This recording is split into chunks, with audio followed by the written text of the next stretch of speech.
Embarege. Asubuhi na mapema kumekucha, nastuka simu yangu inaita. Na cheki jina mchumba wangu Anita, ni mara tu anaanza kulalamika. Hivi marume kasolo yangu nini? Wana siwi kama madada wa mji. Wanapendeza wao sipendezi mimi. Kila siku madela siva hivi mimi. Najua aliniomba 70,000 na mtafutia kipato changu ni cha chini. Na akasema mama naumwa nyumbani, hajiwezi amerazwa kitandani.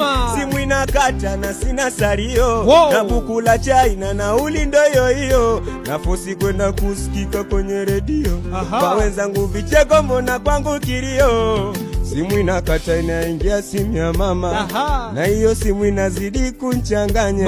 Mwanangu vipi huko unapopambana? Nikamjibu anabariki Maulana. Si unakumbuka mdogo wako form 1, kuoza shule anaendi shuleni.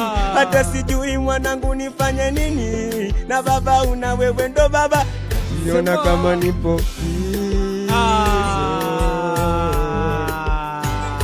I am a prison. Tema. Hey, I am a prison. Let's go, let's go. I am a prison.